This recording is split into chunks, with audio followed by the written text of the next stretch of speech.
So the plan is that we're just going to go through some various introductory remarks around what MRP is. We'll go through in a simulated example. We'll talk through a paper, which is the famous Xbox paper, famous as far as these things go.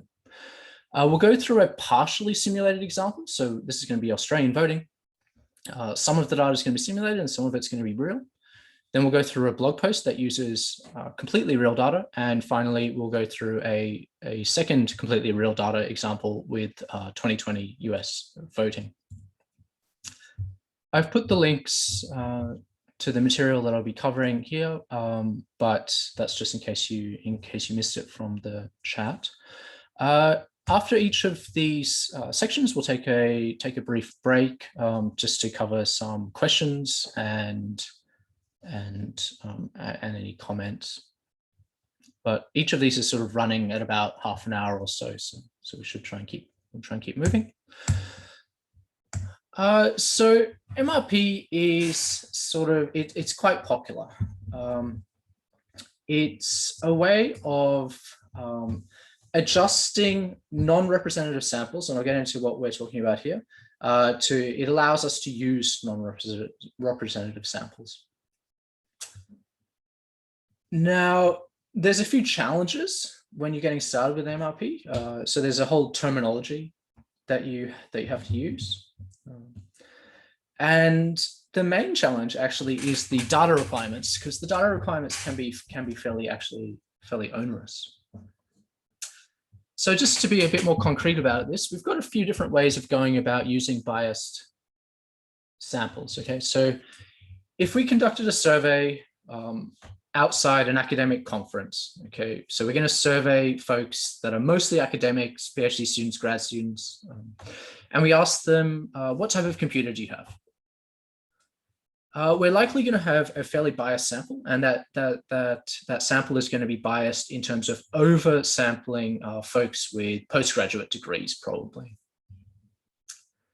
But we might be nonetheless still interested in making claims about the population, about the broader population. So just what is the most popular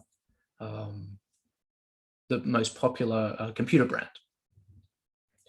So one way forward, so let's do our survey, and we'll pretend that we get sort of 37% of folks say that they prefer Macs. Okay, so this is out the front of our academic conference.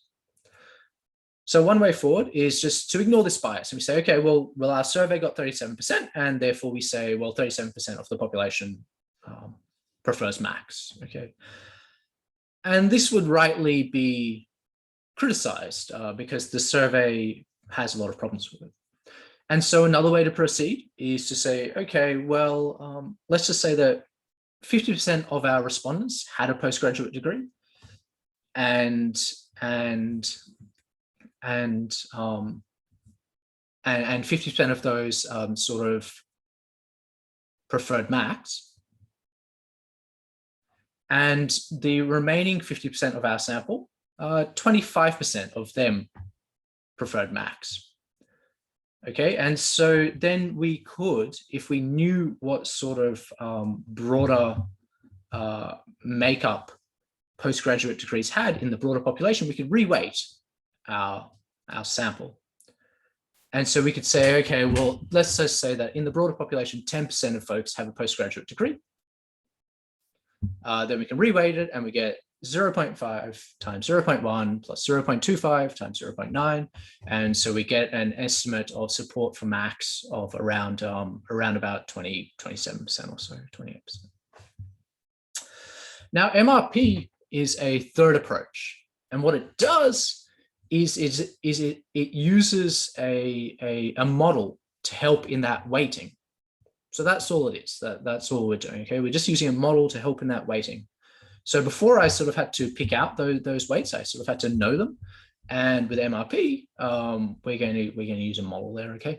And so one way that we could proceed is we could use logistic regression to estimate a relationship between preferring Macs and higher education, postgraduate degree, educational attainment. And we could then apply that relationship to the population data set, and that's what we're going to do. And so MRP is really useful when we have survey data, because other ways of going about things are either very poor in terms of not considering uncertainty, or very expensive in terms of actual dollar signs, right? Because one way of dealing with that survey situation is to actually go and sample the whole population, but that's expensive.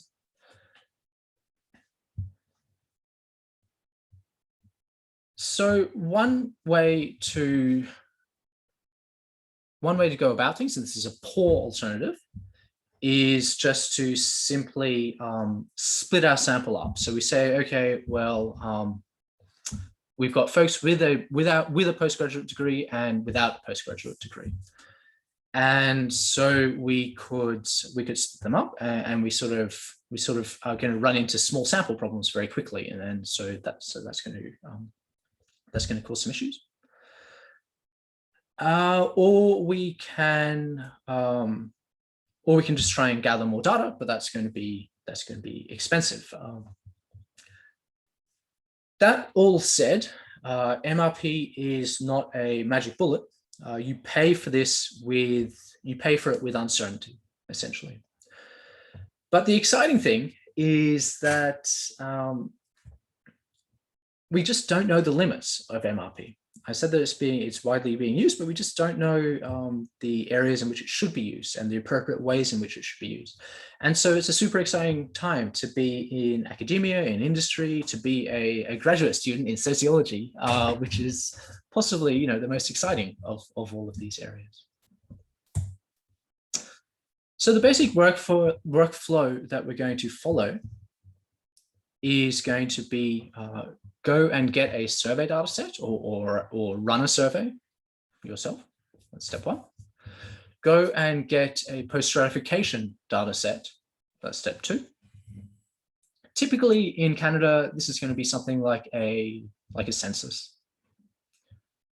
We're going to model the survey, and then we're going to apply that model to the post-stratification data set. And so we've got at least two data sets. So we're going to have a whole bunch of data cleaning and data preparation. And essentially what that model is doing is creating correspondence between the two. It's creating a relationship between the two.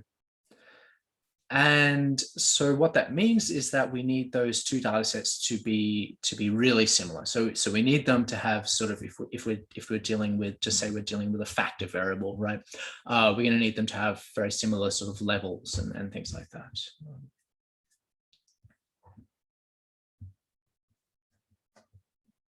And so at this point, I typically ask a question, but I think we might just move on to a baby sleep example.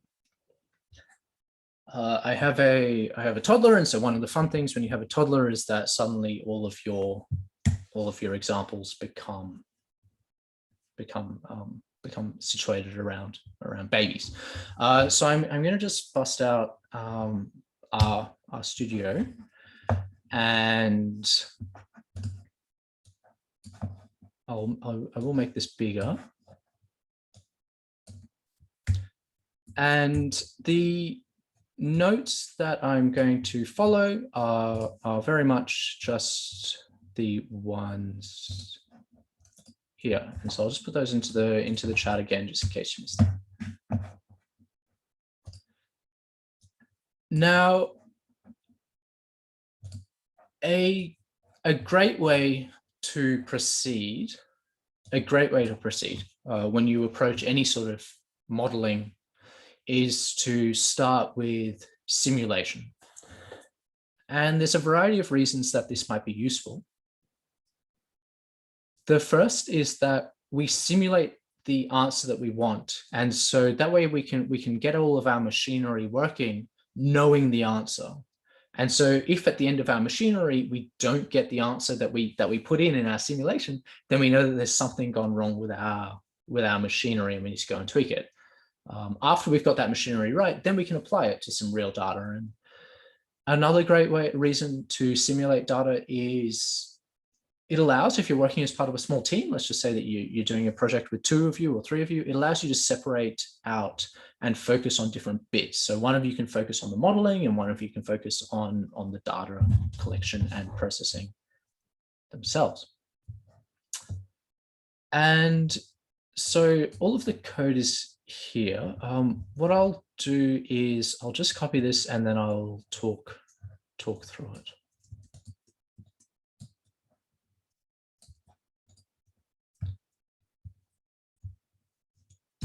So we're going to load the tidyverse, and what this does is it adds a whole bunch of code that other people have written that we can then use. We don't have to write this code ourselves. We're just grabbing some code that other people have written. Setting a seed. This allows the random variables. What I'm about to do is I'm about to draw some random variables. And what this means is that the random variables that I draw should be what you draw as well. Now, what we're going to do is we're going to start with a population. So you can imagine some sort of census, if you'd like. We've gone around and we've asked all 1 million people some various questions.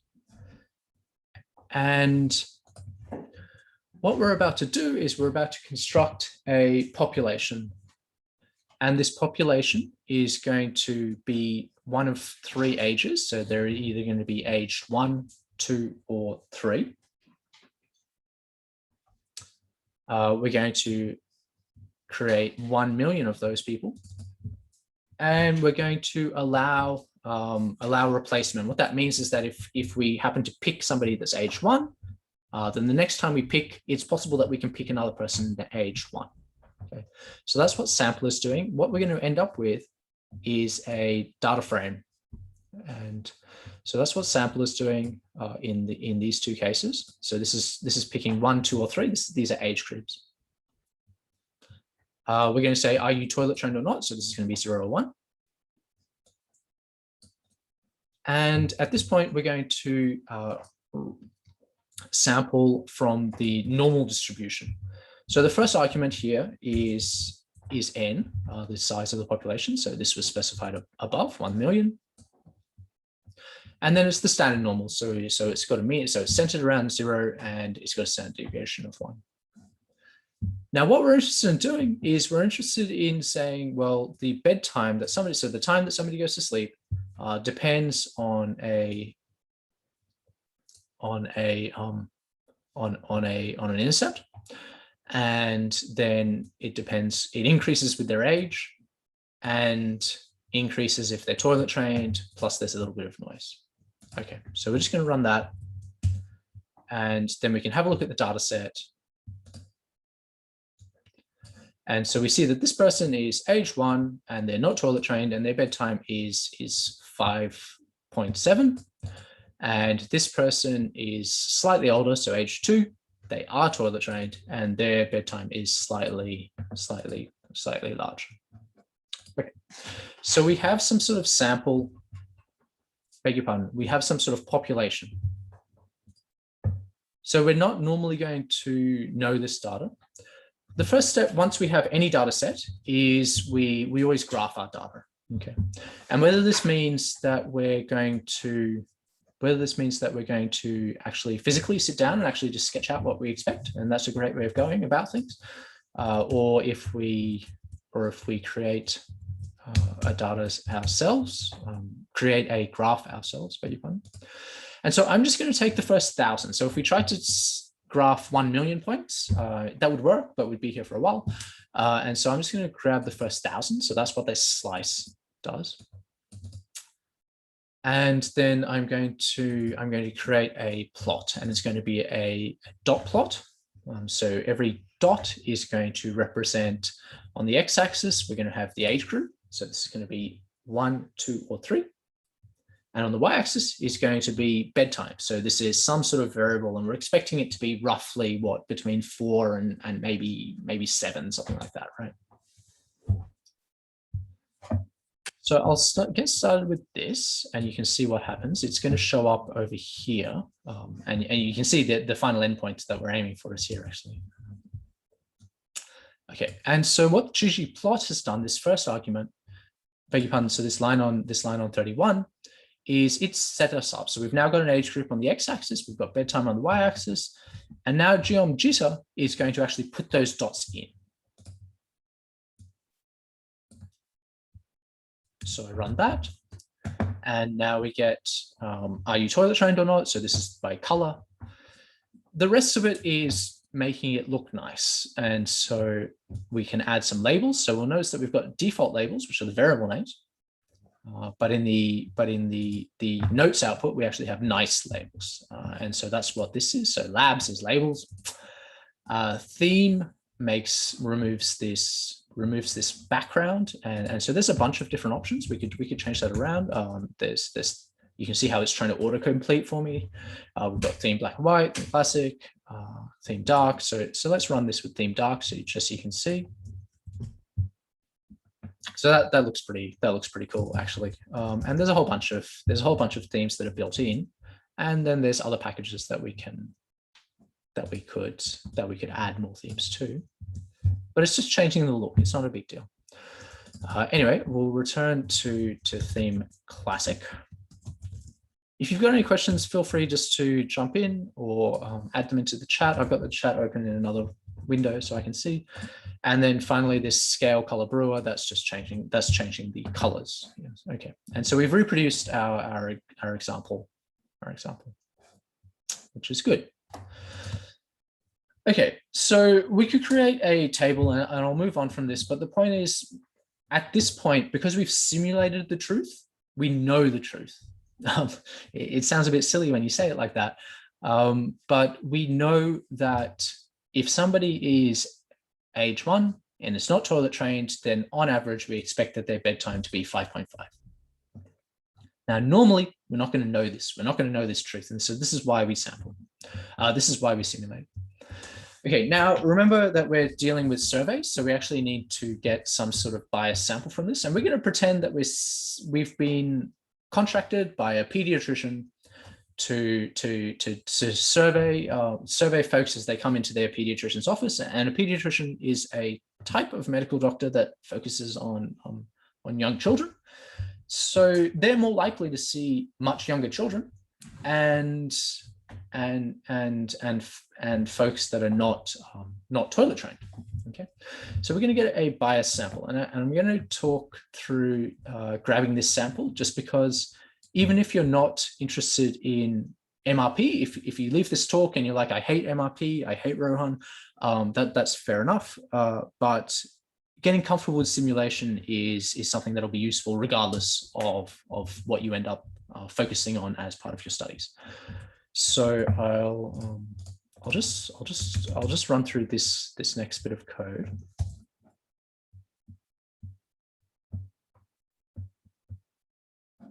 Okay.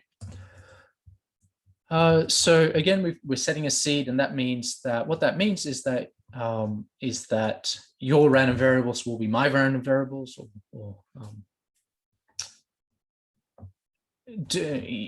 by and large.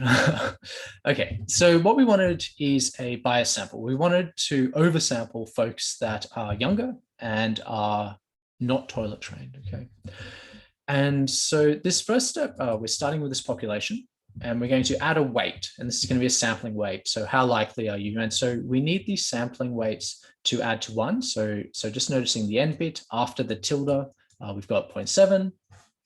Just check the chat in case. Okay, no, we've got 0.7, we've got 0.1, we've got 0.2, and so these are summing to 1. Okay, because they're weights. Case when is what it's doing is it's inherently a bunch of if statements. So we could replace this with a if, and then write a else, and then write a else. We could do that. We could have a whole bunch of if else statements. Case when just allows us to be a little bit cleaner, to have our code write a little bit cleaner. And what it does is we run through this in order. So if this first line is true, then we're going to assign 0.7 as the weight for that row. And we're going to exit this. Okay, we're going to move on to the next row. If this first line is not true for the first row, and so let's have a look at this first row just so we can be clear. So the first row is 1 and 0. And so we're saying if your toilet trained is 0 and your age group is 1. So in this case, in this first row, our first condition is going to be true. And so we expect this first row to have a weight of 0.7. Moving to the next row. So in this case, the age group is 2 and the toilet trained, they are toilet trained. And so that's not true. That's not true. And so we're actually going to make it all the way down to this line. And so in this case, we're expecting the second line to be 0.2. Okay, so we'll just run this just so we can, just so we can see it. And so we see that our weight on this first one is 0.7 and our weight on this second one is 0.2. Okay, so we're creating these weights. Now we're returning to our old friend sample. And so sample is, in this case, the first argument is the items that we want to actually choose between. And so this is going to choose between the numbers 1 through to, in this case, 1,000,000. We want a sample of 1,000. So this is our survey. We're going to have a survey of 1,000 people, and we're going to oversample based on these groups. Okay, and so that's what this is going to do.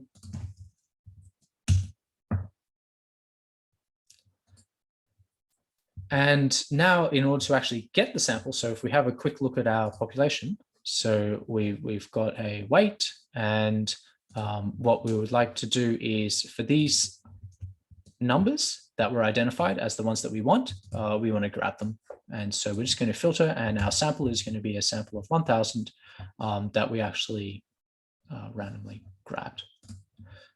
And so in this case, this person went to the pediatrician's office and they responded. We said, okay, well, what's your age group? They said 1. Are you toilet trained? They said no. And what's your bedtime? Well, it's 5.3. And so that's our sample. And so these sorts of skills are really generalizable as to, it doesn't matter if you're using the MRP or any other working for Andrew, they're very generalizable. Okay, and again, we'll just plot I won't talk, the code is the same, so I'll just show you the plot. You can see that our sample is very biased. So this is our sample that we are actually that we surveyed. And we can see that skew towards folks that are younger and are not toilet trained compared with the population, which looks like this. Okay, so we've got a sample now. So this is step 1 of MRP. Now at this point, we're going to model the sample. Now we're just going to do a really quick model firstly. So I'll talk through it. I'll copy this code and then I'll talk through it.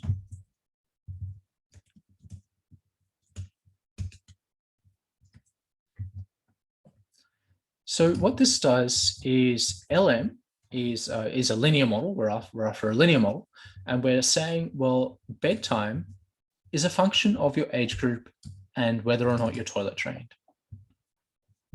Data equals dot. What that means is traditionally when we pipe, and that's what this is the pipe. Traditionally when we pipe, this argument goes to the first, I'm sorry. Traditionally when we pipe, this argument that we are piping from goes into the first position of whatever the argument is whatever the function is that we're piping to. What the dot does is it allows us to actually specify where the item is going to pipe. So in this case, this is exactly the same as just putting that explicitly there. That's what the dot is doing. So we can run our linear model, and we get out an estimate. So in this case, we'll just assign it. Now we can print this out exactly the same, exactly how I just did that, and that looks fine. But a nicer way is to actually use another package to actually show our results in a bit of a nicer table. And so again, this is a generalizable skill. I'd like to introduce you to the model summary package. And this is actually put together by one of our friends from our neighboring province, Vincent Errol Bundak, who is at University of Montreal. So if you've never used model summary before, you'll actually need to do one step ahead of this, and that is you'll need to install the package. So the analogy here, and I know that you've done the intro R course, but I'll just talk it through it just one more time. It doesn't hurt. The analogy here is with a light bulb. Okay. If I want to, sorry, just one moment. I just have to get my light bulb. Sorry.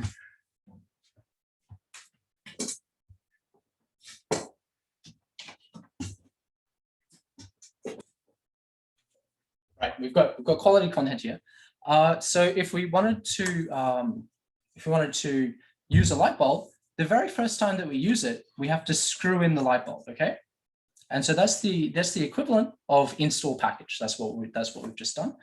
And then every time we call library, that's pushing the switch to actually use the light bulb. So we'll only need to install a package once per computer, but we will need to call library package every time we want to use it, every time we want light. And you'll never forget the difference between a light bulb, between a library and installed packages ever again. In any case, so if this is your first time using model summary, you'll need to say install packages. Otherwise, after that, we can say library, model summary.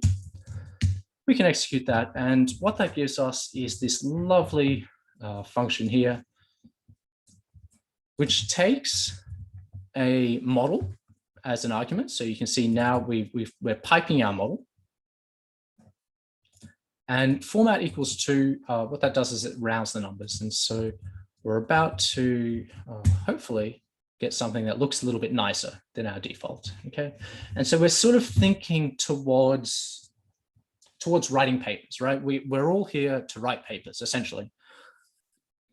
And so anything that we can do as part of our regular workflow to make writing papers more efficient is something that we should consider. And so that's sort of why I do tend to use these sort of packages like model summary and those sorts of things. Okay, so that's the MR bit. Although strictly speaking, we've not actually done really a multi-level model, but that's the MR bit of MRP. And what we're about to do is the P bit, so the post-stratification. So we first need a post-stratification data set. And so we're just going to take a random sample from our known population. Okay, so normally, so you can think of this as sort of a census. I'll not go through this too much, but so we've got our true population, and we've got some big survey of it. So 100,000, 100,000 people that we've got this survey. And so this is, we'll talk through more examples of post-stratification data sets in a moment, but I'd like to keep going. And so this is a larger data set. And what we're about to do is I will talk through this bit. So typically, and this is certainly the case in Canada, for our post-stratification data sets, we typically don't have individual level data. So we'll see some examples later on where we will have individual level data, but typically what we have in Canada is we know that there are 10 people in the postcode M5T who are aged 30 to 40 with a postgraduate degree. Okay, typically that's the sort of subcells levels that we know typically. Okay. And so what I'm doing here is, if we first have a look at our post-stratification data set, we see, okay, so this person, they've got an age 1 and they're not toilet trained. And we're going to group by age group and whether they're toilet trained, and then we're going to count them. And this is going to say, okay, so we've actually got 16,766 people who are aged 1 and are not toilet trained. Okay, so this is more reflective of the type of data that we actually get in countries like Canada and Australia, for that matter. And so now what we do is we apply our model that we trained before to our, post-stratification data set. So we're starting with our model. We're using predict. And so we're using our model to predict to new data.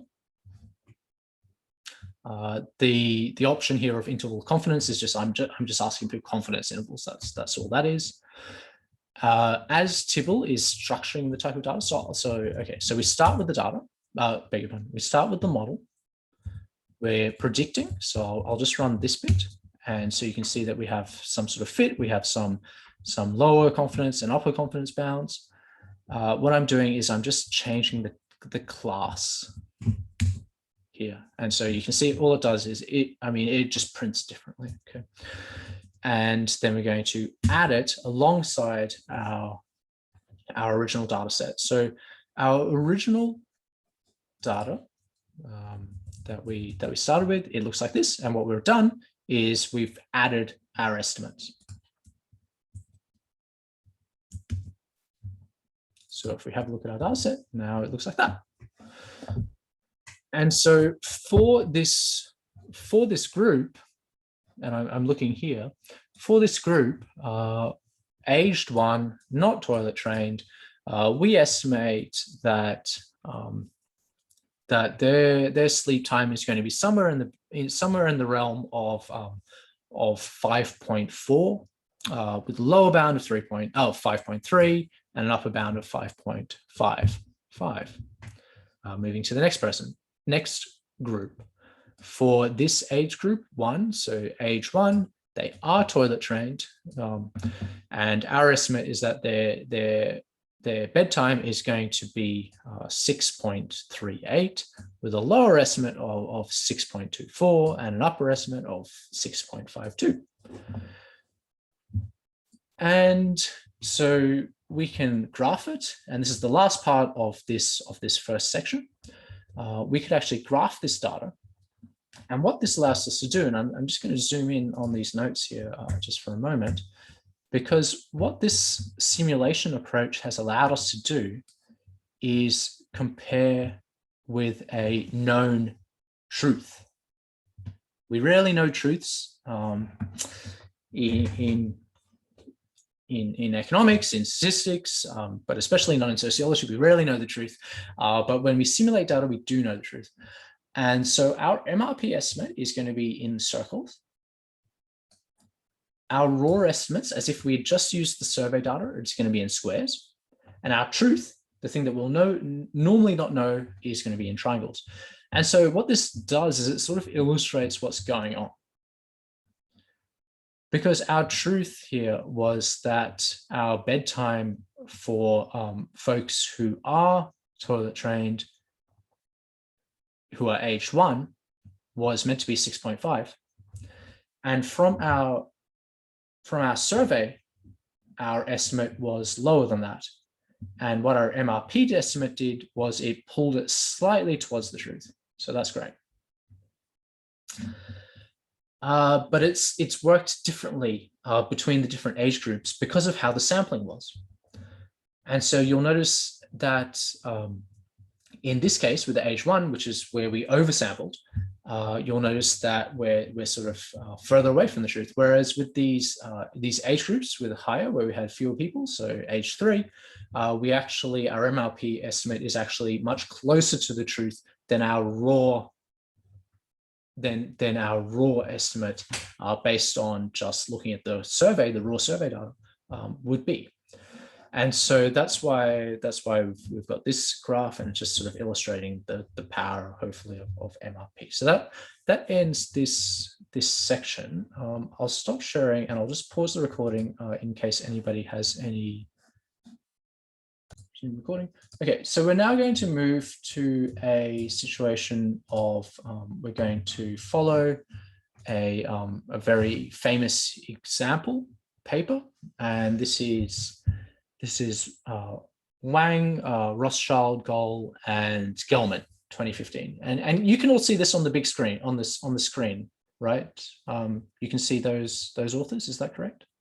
Can someone just put it in the chat? Yeah, thanks, Martin. Okay, and so this is the famous Xbox paper. And I describe it as the gateway drug to MRP. It certainly was in my case, in any case. Okay, so we have forecasting elections with non-representative polls by a bunch of authors, published in 2015, and it's one of these papers that I love, and I love it because it touches on a whole bunch of information from across the different social sciences, and of course applied statistics, and it really tries to speak to a bunch of different audiences. So you don't necessarily need a statistics background. You don't necessarily, I know we've got some political scientists in the audience, but you don't necessarily need a political science background. If you're in this workshop, there's probably some aspect of this paper that will speak to you. And it allows you to come to terms with MRP and then think about how you might develop and apply it to your own context. Now, the specific situation that they use is a non-representative sample of voting intention in the 2012 US election. And as a reminder, I mean, last week feels like a lifetime ago. So 2012 is certainly many lifetimes ago. But that was Obama and Romney. Okay. And the survey platform that they used was the Xbox platform. I've never actually used the Xbox online myself. When I used to play Xbox, it was very much just a plug it into your own TV. But there's actually this whole social network and social platform around the Xbox, and it allows people to play video games against each other. But what Gelman and co-authors, or Wang and co-authors did, is they ran a survey through it. Okay, and we'll get into how biased the survey is. We'll see this in a moment, actually. What they did is they then conducted MRP on this very biased survey, and they showed that the resulting estimates were fairly similar to those that are produced by a representative samples, which of course were very expensive. Now, I've sort of talked about what are some of the great aspects of the paper and what are some of the contributions of it. But there are a few weaknesses, and I mean it was a paper that was published in 2015, right? So we've got 6 or 7 years of experience after this, and so by modern standards, by 2021 standards, there's a lack of reproducibility and even transparency in some aspects of the paper. They use a really odd choice of post-stratification data set, and we'll get to this in a moment. You'll see this. And there's a lack of clarity around how they propagate uncertainty, and this will be a constant theme throughout the talk. So the paper begins, and this is why I'm sort of saying it really tries to speak to a wide variety of audiences, because it starts with history, which I love. And so what we have is in 1936, we have this literary digest poll. What they did is they polled their subscribers, and they had this really big poll, and they actually got it wrong. This is in 1936. And so it was a non-representative sample. And ever since then, the state of the art has been, well, we don't use non-representative samples. And what Gelman and co-authors do is they say, well, actually, maybe we could use representative samples. Maybe we could use non-representative samples, non-random sampling. Now, random sampling has a whole bunch of really nice properties. Okay, it is really nice, and if we can afford it, if we can get our hands on random samples, then that's probably the ideal situation. But they're really expensive. Okay, they can also take an awful lot of time to produce. And even if we randomly sample on some basis, it doesn't necessarily mean that we have randomly sampled on another basis. And what I mean is, let's just say we hear the term sort of nationally representative. Okay, we hear that term a lot when it comes to surveys. And let's just say that we do actually have some survey that's nationally representative, whatever that means. That certainly does not necessarily mean that it is representative of Ontario or Toronto or Waterloo. If we want to use these surveys for areas other than the areas in which they are representative of, then we're going to very quickly become non-random. In terms of expense, the response rate on polling, on surveys, is just so low. So there's various estimates that if you call someone on the phone and if you end up getting a 5% response rate, then you're actually doing fairly well. So that's these days. And so there's this idea that even if we are going out of our way to do random sampling, the types of people that respond, they're just going to be weird, right? I don't answer my phone, and I don't know many people that do. And so the types of people that do answer their phone are perhaps not going to be non-random anyway. And so there's a lot of interest in trying to work out how we can use this non-random sampling, non-representative samples to nonetheless make claims about populations.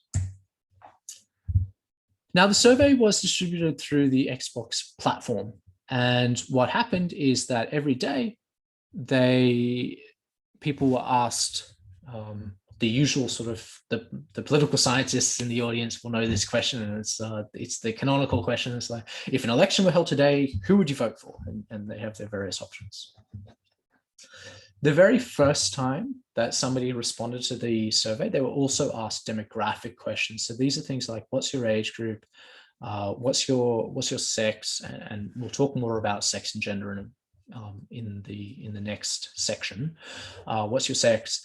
What's your highest level of education? What's your race? Those sorts of things. And the data are very skewed. And so if we just look at this leftmost panel, so this is the sex panel,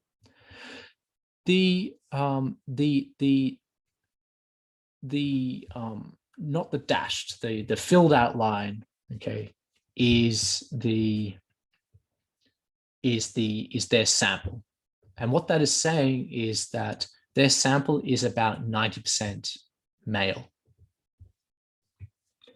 compared with the US population, which is slightly less than 50% male. Turning to the next panel, so race, their race estimates of their survey compared with the broader US population, they're actually not too bad. But if we turn to the third panel, so this is age, we see, as we would expect from a video gaming platform, we see that their survey skews young, right? So 18 to 29-year-olds make up around about 20% of the US population. So you can see this by the dotted line in the third panel. This is the age group, the very left of that third panel. And in their survey, they make up around about, it's actually almost 70% of the responses are in that 18 to 29. So we've got a very young sample. We've got a bunch of other variables as well, but we're just sort of introducing this paper, so we'll keep moving. So what we do here in this first results, this is just plotting the data. And so the red line is if we just look at our responses and we just look at what proportion of folks are supporting Obama. So on the y-axis, you can see that we're ranging somewhere between 35 to 50% support for Obama. And the very left point, that very first point, that suggests that on this very first day that they ran this, Obama had around about 46% support on the platform. So all they've done is they've taken their survey result and they've just said, take an average, right? That's what they've done. And it bubbles around. The x-axis is days. So it bubbles around over time, and that's great. And we compare this, so this is the red line. We compare this with an average, a poll of polls sort of average, which is the blue line. And we can see, so even though on that very first day, so this is late September, their raw support is 46%. The pollster average is actually closer to around about 51, 52%. So I'm looking at the very left of the blue line here. Now, you may be wondering, what are the horizontal and vertical lines? So vertical lines are the dates of the debates. So there were 3 debates between Obama and Romney. So those are those vertical lines, and the horizontal lines. So we've got a horizontal line at 50%, and then a horizontal line at, I think it's the eventual, it's the actual eventual. So it's 52%. This is the dashed horizontal line at 52%, and that's the actual share that Obama ended up getting in the end. Okay, so these are the raw results. And we can see that we would much prefer the poll of polls, the blue results, than our raw Xbox results, which are the red results, because they were closer to what actually happened. So that was our survey result. That was our survey data set. So we now move to our post-stratification data set, and they use a whole bunch of variables in their post-stratification data set. They actually end up with 176,000 subcells. So if I just had, let's just say that I just had sex and I just had race, okay? So then I could be male, race 1, male, race 2, male, race 3, male, race 4, female, race 1, female. So there would be 8 cells, okay? If you multiply out all of this, you actually end up with 176,000. So they've got quite a large number of cells going in their post-stratification data set. And I will just take a moment to sort of mention their post-stratification data set, because we're going to see an example later on where we're going to use what I would actually recommend, and that is the American Community Survey. So the current population survey, which is usually what you would go to in terms of a post-stratification data set. And this is a data set that happens monthly. It's a huge data set, and this is what we would normally do. And we're going to use this later on in one of the examples. They don't use this, and they don't use it because they wanted to get party ID, which is not available in that. And so instead they use exit polls. And so this is one of the weaknesses of the paper that I feel, because sort of by definition, an exit poll has to occur after the election. And so if we're trying to forecast an election, it's sort of an odd choice, okay? Now the model, so what this says, and you don't need to worry about the details, but essentially what it's saying is, what is the chance that we're going to vote for Obama, given we're one of the people that are going to vote for either Obama or Romney, because there are various, third and fourth options in the US, but given we're voting for either Obama or Romney, what's the chance that we're voting for Obama? So you can see they're trying to trick it. They're trying to make it into a binary, right? And this is just going to make the modeling easier. And I really recommend trying to do this if you can. So given you're going to vote for Obama or Romney, what's the chance that you're going to vote for Romney? What's the chance you're going to vote for Obama? And we're going to explain this based on a bunch of of explanatory variables. So what state are you in? What's your education? So this is going to be highest education achieved. What age group are you? And a few others. And so having trained this model on their Xbox platform data and then applied it to their post-stratification data set, we get adjusted results. And so this blue line is the same. The blue line is the same as the line earlier, the line from 2 slides ago. This is some sort of, it's a pole of poles idea. So it's not 538, but think of like a 538 sort of estimate. So that's the blue line. And the red line with the uncertainty bounds, that's our adjusted Xbox estimates. And you can see that we're actually, the adjusted Xbox paper, the adjusted Xbox results actually end up closer to the eventual outcome, and that's the dashed horizontal line. They actually end up closer to the eventual outcome than the pole of poles does. So on the very far left, actually no, we'll go to the very far right of this graph. So this is November 5.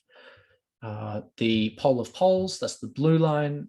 We end up with around about an estimate of support for Obama of around about 50%, 51-ish, something like that.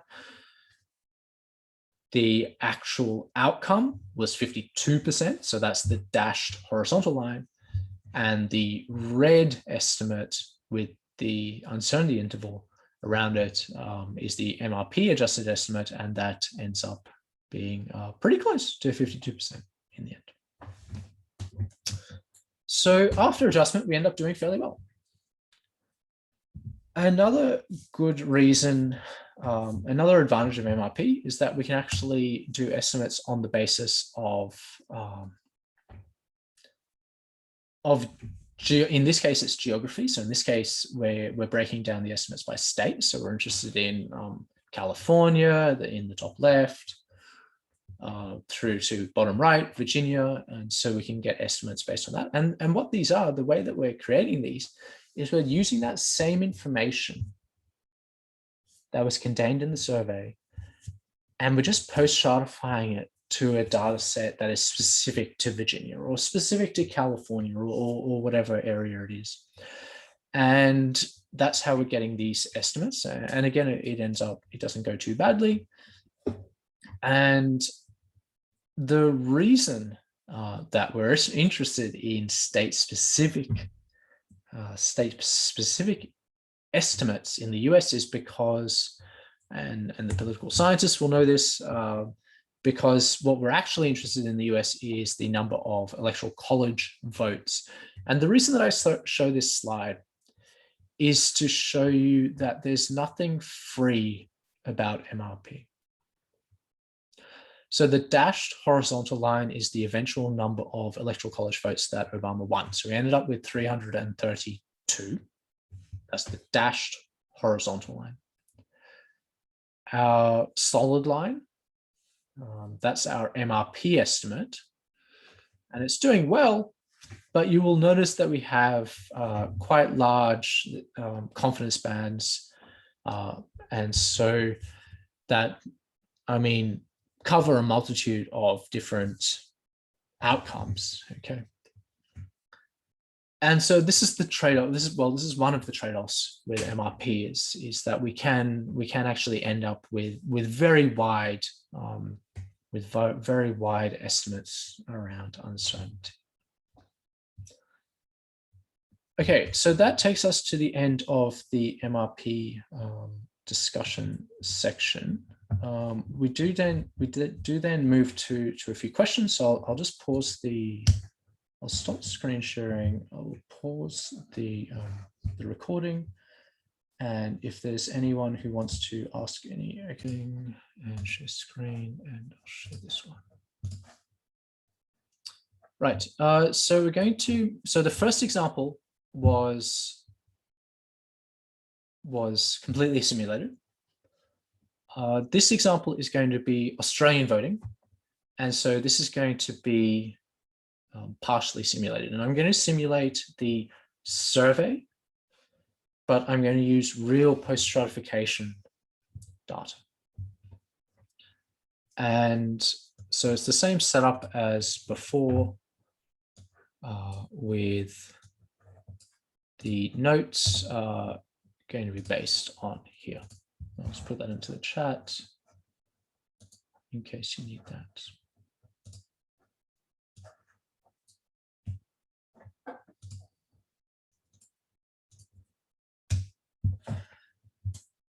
Okay, so our workflow that we're going to use is we read in a poll or a survey, we model the poll or survey, we read in the post-stratification data set, and then we apply the model to the post-stratification data set.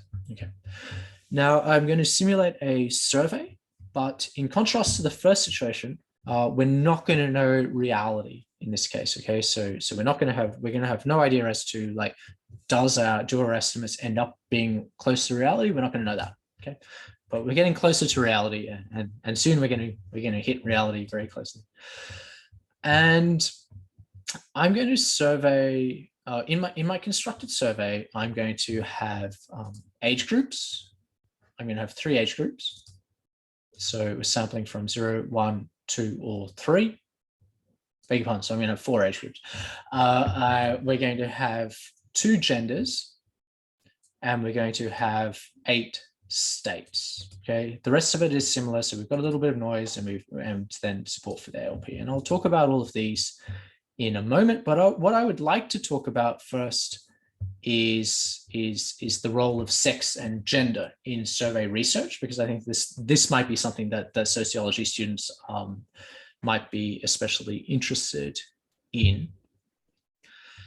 And so sex is biological, right? Whereas gender is more something that we construct on the basis of it's socially constructed, right? And as social scientists, as folks doing sociology, we're probably interested in the effect of gender on who you're likely to vote for. Okay, we're probably less interested in sex on who you're likely to vote for. We're probably interested in gender. Okay. Now, this move away from non-binary concepts of gender is of course correct, but because of the 2 natures, the 2 data sets that we have to use, we're a little bit hamstrung with what we actually do when we're constructing MRP estimates. Typically, our post-stratification data set will be based on government statistics. And typically, those government statistics will treat gender as a binary variable.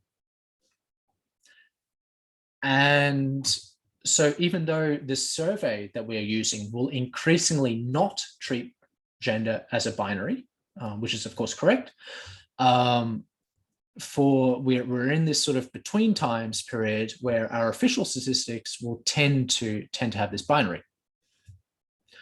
So as researchers, we've got decisions to be made. We've got decisions to make. So one excellent paper on this that sort of explores these these questions is Lauren Kennedy's paper. And so I'll just put a link to that for those of you who are interested. And Lauren Kennedy and her co-authors don't necessarily come to any, they don't tell you what to do. What they do is they tell you a few things to consider. So 6 or 7 or 8, I think 7 different considerations. And their primary consideration, their most important one, is that we, and I agree with this, is that we respect and consider the survey respondent. So the survey respondent has told us something, and we need to try and respect their wishes. But it is something that we are, I think, we're in the middle of a change here in how we construct official statistics, and I think that there's a lot of work for sociologists to do to sort of expand on Lauren's paper and expand and improve on it, and and think about how this affects our estimates. I think it's perfect sort of task for sociologists. In any case, so we're going to simulate some data. So I'll just delete this. Okay, so this is fairly similar to how we were simulating something before. So we're going to simulate 2,000 respondents for now, and support for the ALP. So the ALP is the Australian Labor Party. It's the left-leaning party in Australia. So if we have a look at our data set, we're going to have something like, okay, so this person is in age group 0, they are gender 1, they are in state 7, and they have support for the ALP of 2.08. So we've simulated that data, and now we're going to firstly make support ALP, so this into a binary, so yes or no, do you support the ALP?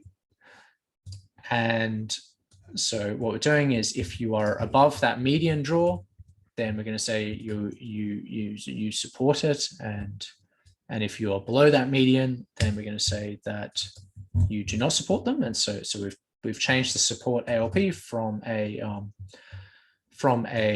double, which is a number, into an integer, into well, yes, you support the ALP or not.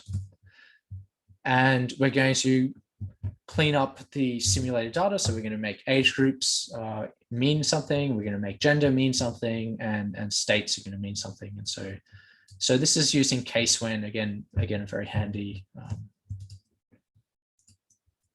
little function, but it's largely just data cleaning. And unfortunately, that's just the reality of MRP. You're just going to be doing an awful lot of data cleaning. Now, finally, class. So for those of you who are new to R, one thing to always check is to check the class of your variable. And so in this case, we're going to change all of the classes to be factors. So our simulated data, and I'll just click on this so that we can get our simulated response. So in this case, this person is aged 16 to 29, they're female, and they are in South Australia, and they support the ALP. I've used states here. Those of you who are Canadians, it's equivalent, it's provinces. It's the same, just same idea, just different name. Okay, and we want our survey to slightly oversample females. So we're just going to get rid of 300 males, and so we'll end up with a survey of 1,700 people. Okay. So we've got our survey, and our survey is 1,700 people.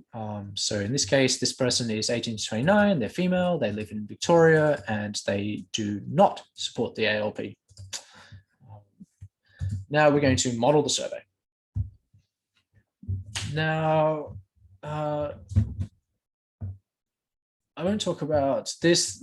We can really quickly make some summary statistics if we wanted to, using a wonderful package called GT Summary. But what that does is it creates these summary sort of statistics. It's really nice if you're getting into these things. But we're just going to model this, and so I will focus on this because it's slightly different to our earlier example.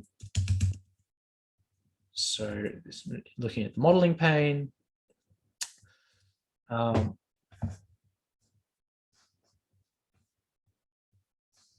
So we're saying that support for the ALP, which is a binary, you either support the ALP or you do not support the ALP, is going to be explained based on your gender, your age group, and the state that you live in.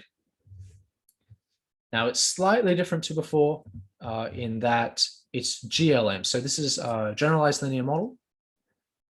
And we're specifying that the family is a binomial family. And what that is adjusting for is the fact that this is a binary. So support ALP is a binary. So that's what that is doing.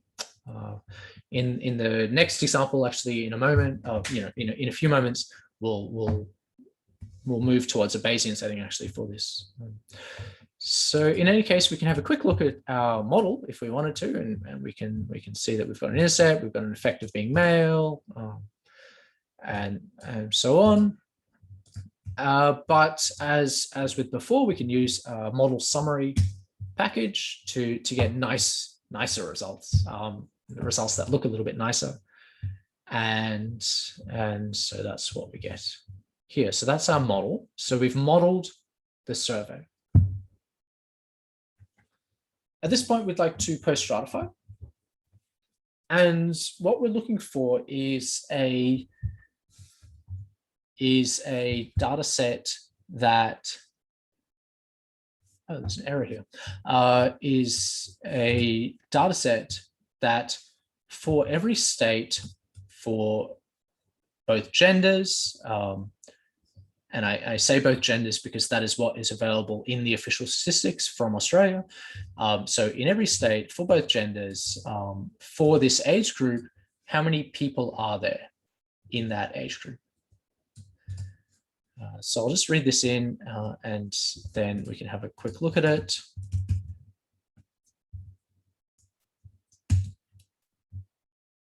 What's going on? So what's happened is you can see up the top here, project none. I accidentally didn't open this in a project. So I'm just going to quickly open, I'm just going to need to quickly open the correct project, and that will then allow us to read in the data. I do apologize for that.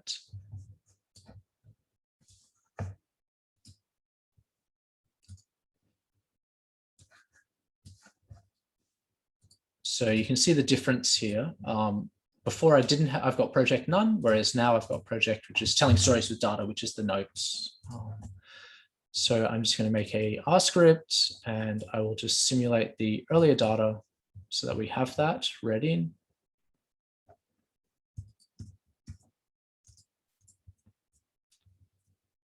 We'll run all of this and that should be fine. Okay, and so now we're going to read in the post-stratification data set. And if we have a look at that post-stratification data set, I'll just close this. We can see that, so in the ACT, so the Australian Capital Territory, there were 34,600